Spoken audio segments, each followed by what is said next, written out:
Lebih dari 100 tahun berlalu sejak Budi Utomo berdiri, peran dokter kembali menjadi sorotan ketika virus COVID-19 mewabah di seluruh dunia. Namun pandemi global seperti ini bukan yang pertama kali terjadi dalam sejarah peradaban manusia.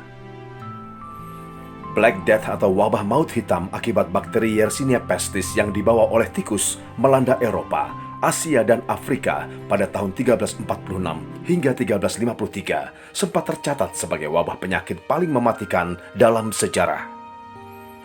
Pada masa penjajahan Belanda di Indonesia, pandemi cacar juga beberapa kali melanda.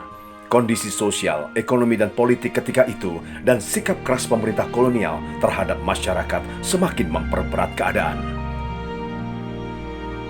Pada tahun 1820 hingga 1821, penyakit kolera mewabah di Batavia dan Yogyakarta, serta beberapa wilayah di Jawa Tengah lainnya.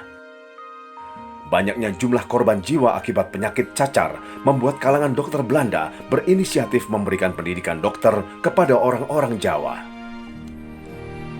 Sekolah Dokter Jawa didirikan pada tanggal 5 Juni 1853, kemudian diubah menjadi School for Opleiding van Inlandsartsen atau Stovia, yaitu Sekolah Dokter Pribumi pada tahun 1898.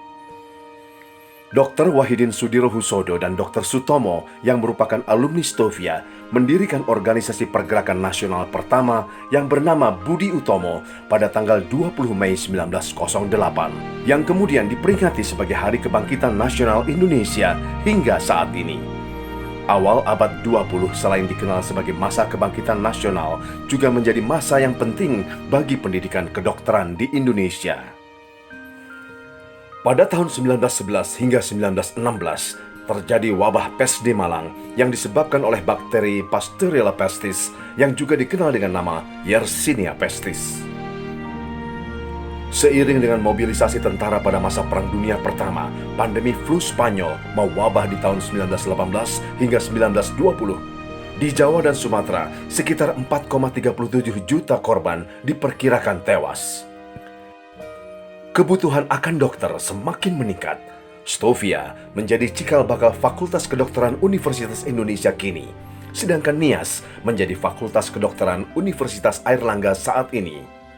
Kedua institusi ini telah menghasilkan dokter-dokter handal yang menjadi pionir dan agen perubahan di bidang kesehatan dan lainnya.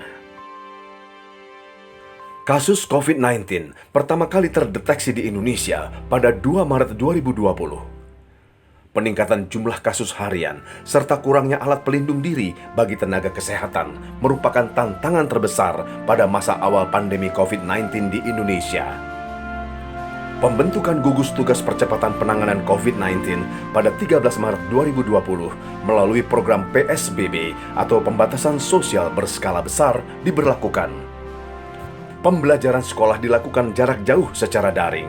Adaptasi kebiasaan baru atau new normal dilaksanakan melalui program 3M, yaitu memakai masker, menjaga jarak, dan mencuci tangan, serta 3T yaitu testing atau pemeriksaan dini, tracing atau pelacakan, dan treatment atau perawatan dilakukan selama pandemi COVID-19. Pandemi COVID-19 berdampak berat pada perekonomian nasional. Pada 20 Juli 2020, dibentuk Komite Penanganan COVID-19 dan Pemulihan Ekonomi Nasional (KPC-PEN).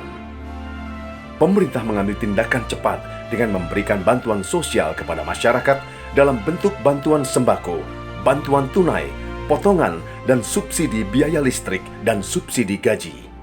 UMKM dibantu untuk mendapatkan restrukturisasi pinjaman dan menerima bantuan modal darurat. Bagi pekerja yang di PHK, diberikan program bantuan sosial dan kartu prakerja. Program vaksinasi COVID-19 di Indonesia mulai dilakukan oleh pemerintah pada 13 Januari 2021 di Istana Negara. Total target vaksinasi di seluruh Indonesia adalah 181 juta lebih. Indonesia juga kemudian mengembangkan vaksin merah putih. Vaksin tidak sepenuhnya efektif untuk mencegah penyebaran virus. Namun, sebagai individu, kita tetap tidak boleh lalai dalam terus menerapkan perilaku protokol kesehatan 3M dan 3T. Dengan peringatan dan semangat kebangkitan nasional, mari kita bersama berupaya untuk mengatasi dan bangkit dari pandemi COVID-19 menjadi negara yang lebih kuat, maju, dan makmur.